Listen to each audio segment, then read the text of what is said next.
Honorable Minister President, my dear colleagues, Mr. Arunabha Ghosh, ladies and gentlemen, a very good morning to all of you.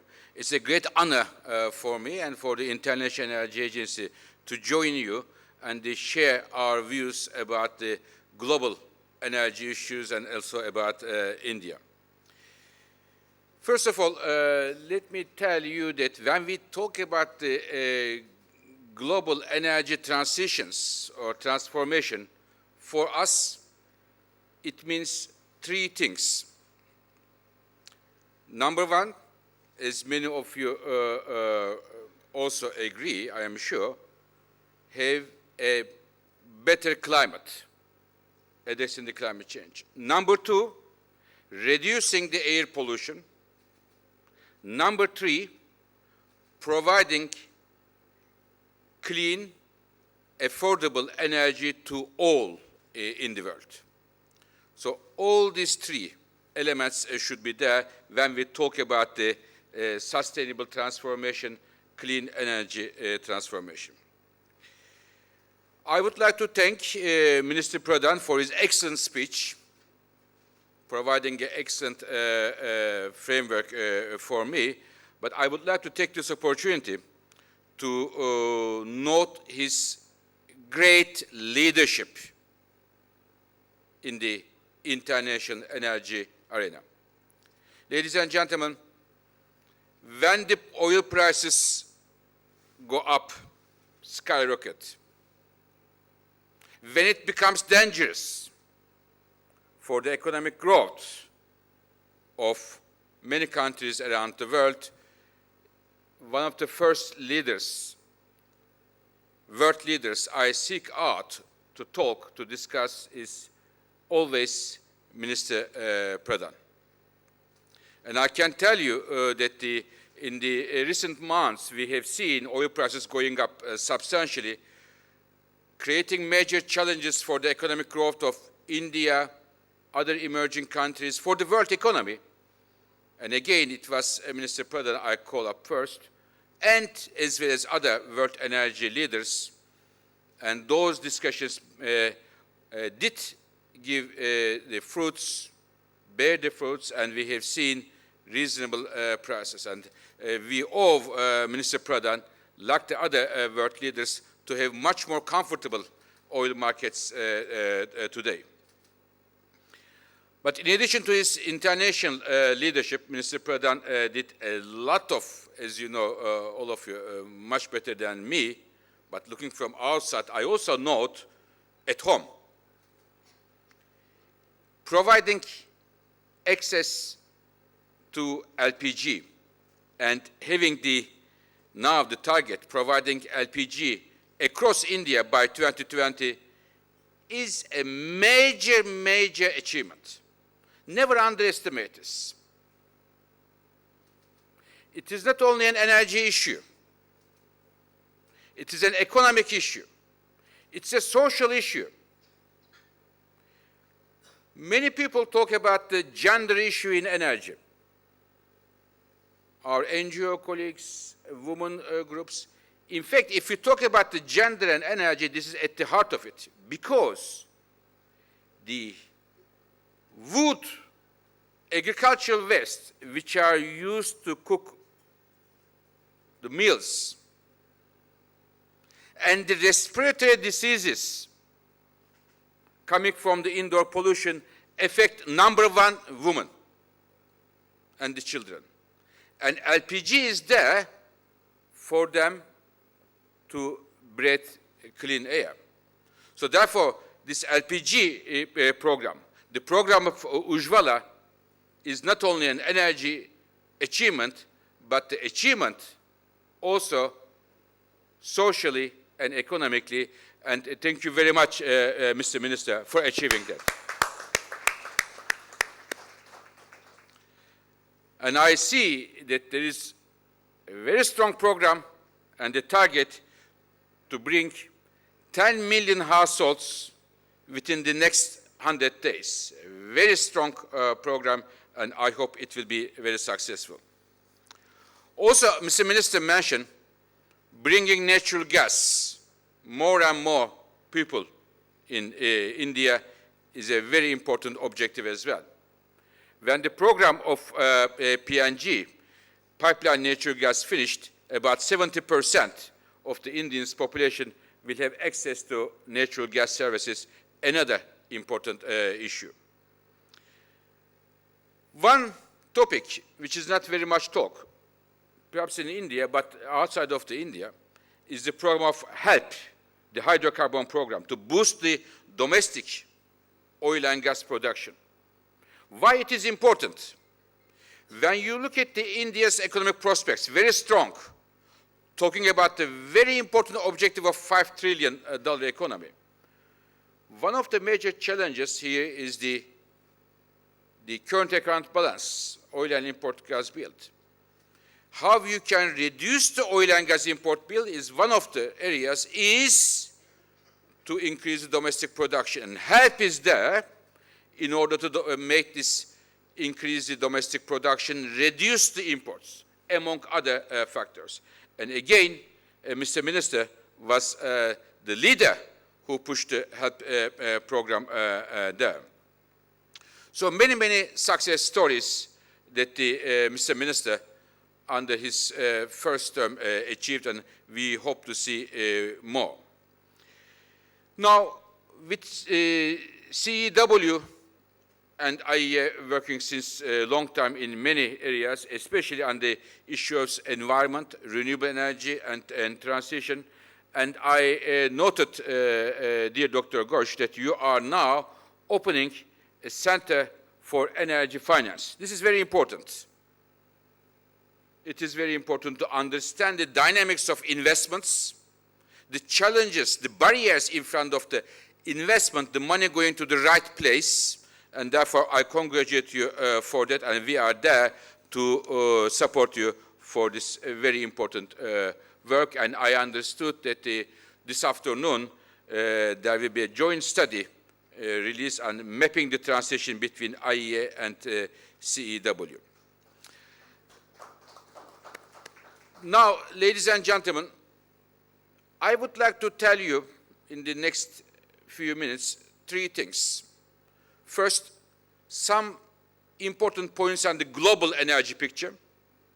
Second, some observation as a friend of India, but living outside of India, some observation about the India's energy system. And finally, brief remarks on the India and IEA institutional ties. Where are we there? For the global picture, I wanted to highlight 4 main topics. Number 1, United States. Some 10 years ago, Dr. Ghosh mentioned the World Energy Outlook. 10 years ago, before anybody in the world, World Energy Outlook said a silent revolution is happening in the United States. Talking about the shale revolution. We said silent because nobody talked about that. And that silent revolution became very, very loud now. And today, United States is the #1 oil producer of the world and #1 natural gas producer of the world, overtaking Saudi Arabia and Russia. And ladies and gentlemen, this is only the first phase of the shale revolution. What do I mean with the first phase? In the last 7-8 years, increasing US oil and gas production, it was mainly used to meet the domestic US own for the US power plants, petrochemical industry, cars, trucks. And now the second phase is starting. US is becoming a bigger and bigger exporter of oil and gas, affecting the international oil and gas markets, affecting everybody. Established exporters, importers in different ways. There will be a lot of oil and gas coming from US. This is #1. Having said that, one footnote here, and Mr. Minister also mentioned, a lot of oil doesn't mean that oil security is not an issue, just the opposite. what we have been observing around the Strait of Hormuz is a good reminder. We are very worried with the recent attacks on the tankers in Hormuz and the recent developments in the last few days. Why? Because every day, 18 million barrels of oil is passing through that strait. About 1/3 of the global oil trade goes from there. Again, 1/3 of the global LNG goes from that trade, from the strait. And who is affected the most? India, China, Japan, Korea, these countries. Heart of the global economy. In case of India, our numbers show that about 2/3 of the Indian oil, today India imports, comes through the Strait of Hormuz. About half of the LNG comes from Strait of Hormuz. So therefore, we shouldn't be too relaxed seeing so much oil coming from US and other countries. Oil security is still an issue. This was the number one point on oil. Second big trend, global trend, solar energy. It is getting cheaper and cheaper around the world. Excellent news, especially for the power sector. And I will come in a moment. India is definitely one of the leaders here. And in many countries around the world, solar energy is becoming cheaper than traditional fuels. An excellent news for all of us. And this is everybody going for solar is not only or not mainly because of the environmental reasons, because it does make perfect economic sense. This is the second trend I wanted to mention. Third trend out of four is electrification. Ladies and gentlemen, global energy demand grows strongly, total energy demand, but global electricity demand grows 2 times faster than the energy demand. So electricity demand is growing very strongly because of the world uses more and more electricity, and the digitalization becomes a major driver. And therefore, the electrification of the energy world, our societies, our economies will shape the future, very future. In my view, electricity is definitely the future. We are all heading there, and the numbers, electricity demand growth numbers, is an example to that. My fourth and last point about the global trends is on climate change. Every day we hear scientists, governments make statements to bring the CO2 emissions further down. Sharper and sharper declines are announced. But when we look at the emission trends, what is happening, there is a growing disconnect between what the governments say, many governments around the world, what the scientists tell, and what the global emission trends are. According to our numbers, last year, we have seen the CO2 emissions, global CO2 emissions, reached a historical high the year that the IPCC asked for a major decline in the emissions. So there is a growing disconnect. And at the heart of it is in my view, it is a topic of the next World Energy Outlook coming this November, is the issue of coal in power generation. But, very important but here. Please try to understand what I am going to say. It's a bit complicated, but very important. Many countries, advanced economies, are phasing out coal. They are in that process. For example, Germany is phasing out coal by 2038. But to ask the same thing to emerging countries, one has to stop and think. For at least two following reasons. One, in the advanced economies, the average age of the coal plants are 42 years old, already very close to retirement. Whereas in the emerging Asia, the average age of the coal plants is 11 years old, very, very young fleet. When you are 42 years old, the coal plant, it is already close to the retirement. Phase out is an easy issue. But when it is very young, when the investment is done only a few years ago, before the money is paid back, there is a huge financial challenge here. We cannot ignore this. This is the first difference. Second difference, and for me, it is even more important. In many advanced economies, most of them, in fact, all of them are members of the IEA. I tell them as well, but I stay here in front of press and everybody. Those power plants, coal plants, are generating electricity to provide electricity to the fifth television in the kitchen. But in emerging countries, it is maybe generating electricity in the villages to provide electricity to the refrigerator to keep the medication for the kids.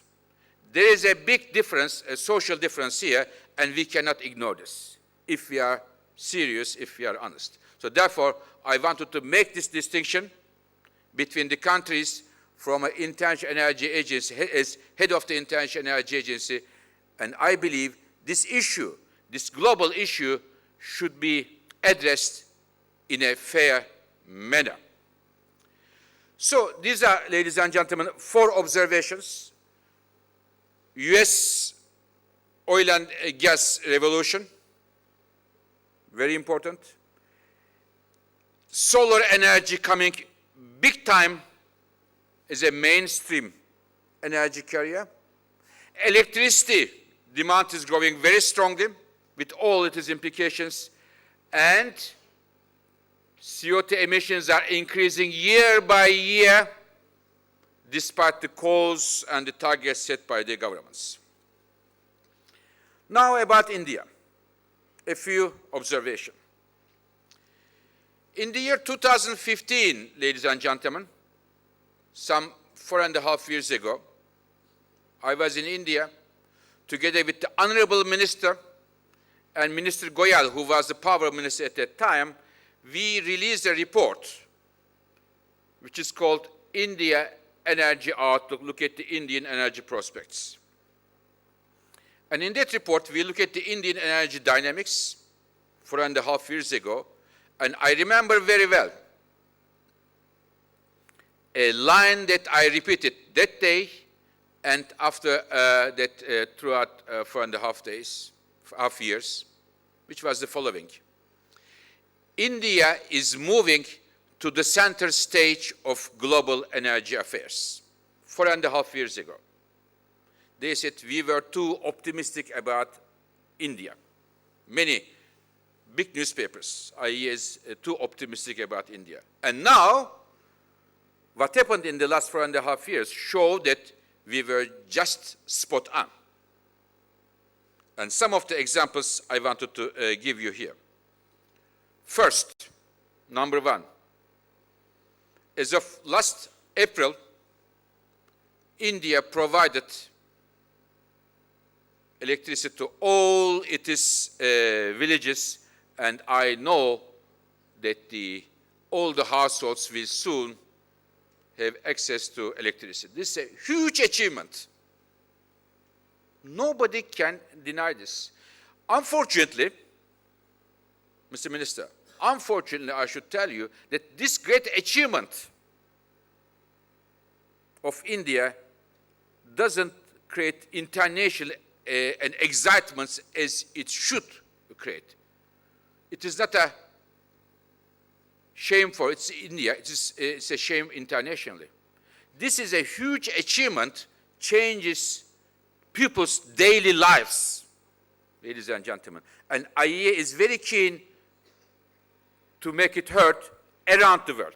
And we are doing it. We are doing it in international summits, we are doing it in Davos, we are doing it everywhere. This is a huge achievement, number one. Another big achievement, Indian government, a few years ago, set a target of 175 gigawatt of renewables installed capacity. And now we are going to see that we may revise it up in the next few years to come because of the huge growth coming from renewables here. Last month in Japan, during the G20 meeting, Power Minister Singh highlighted this achievement of India, which I did echo, and it was a very good news, welcome news for many countries, all G20 countries around the table. Another important one, again an achievement of Minister Pradhan, an energy that is not very much talked, but very important, bioenergy. It is very important for many reasons. One of them I can tell you. Another way to reduce the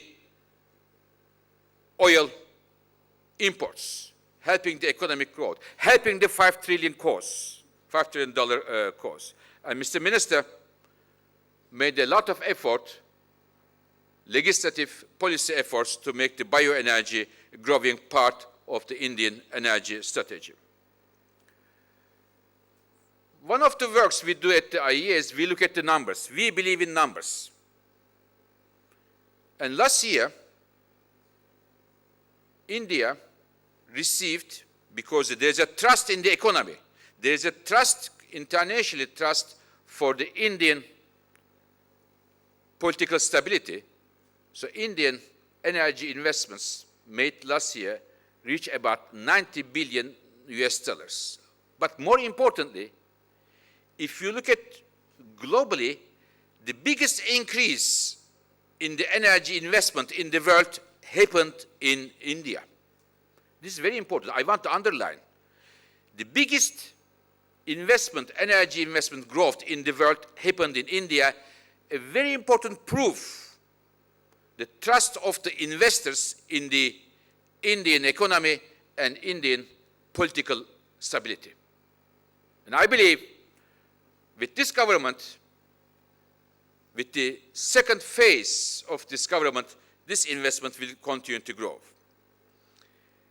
And another good news, within those investments, for the first time in India, investment in solar exceeded investment in coal.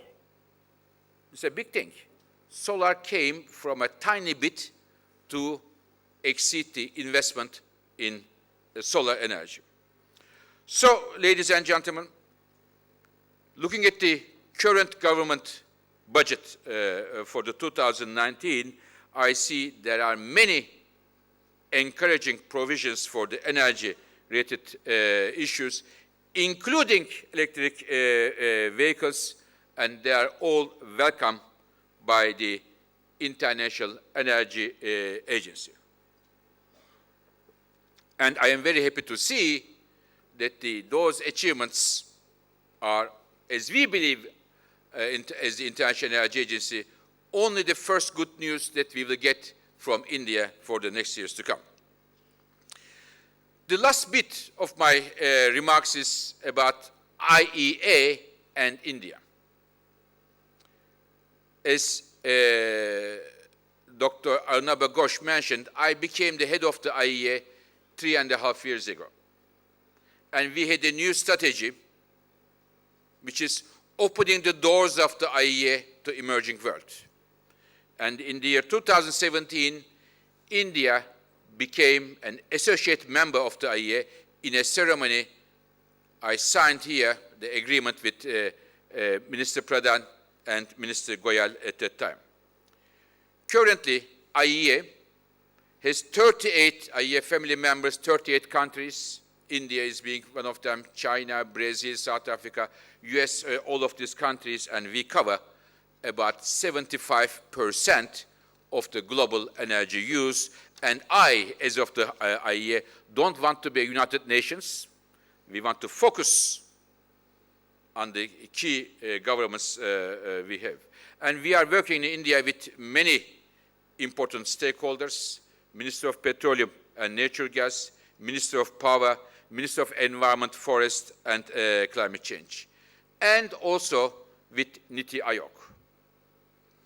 After 2015 work we have done here, we are now making a major work, this time analyzing the Indian energy policies, an in-depth review, and we are going to release, I discussed with yesterday with Mr. Kant, the Niti Aayog chairman, 2020 January, planned to be together with Prime Minister Modi, with the distinguished ministers, to see how from 2015 to 2020, what happened and what are the recommendations for the IEA. We are working very closely with India, and I can tell you that the last month was a very nice month for me as head of the IEA, because, ladies and gentlemen, our governing board brings all the full members 3 times a year. For the first time, met with an associate member country, which was India. India was represented by the Secretary Bala in an excellent way, which impressed all of our governments, the achievements of India. So the relationship with India and IEA is getting closer and closer, and we are so happy to have a wonderful member of our family. And IEA is doing a lot of work on India. We have a lot of colleagues, both in Paris, in our headquarters, but also here, our staff members working with India. And we are also working with a lot of other bodies in India, CEW being one of the distinguished ones here. We are very happy. Ladies and gentlemen, I wanted to finish my words with a personal note, if I may.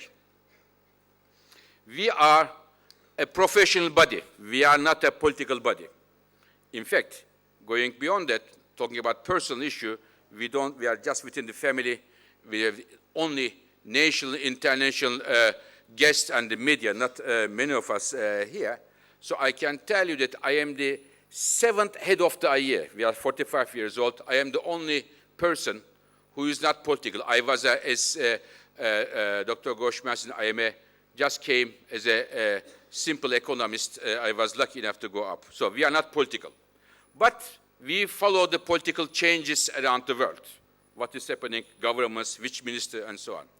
And you had elections very recently, and we were hoping to see that the elections will bring good results to the world, good results to India and to others. As I said, we don't go for any party, but I can tell you that when I heard the election results and afterwards the assignment of the appointment of the ministers, when I saw that Minister Pradhan was appointed once again as a minister, I was so happy as if I was elected for that post. So, Mr. Minister,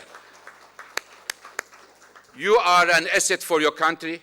You are an asset for the international energy scene. Congratulations to you, to Prime Minister Modi, and thank you very much for your attention to all of you, our Indian and international colleagues. Thank you very much.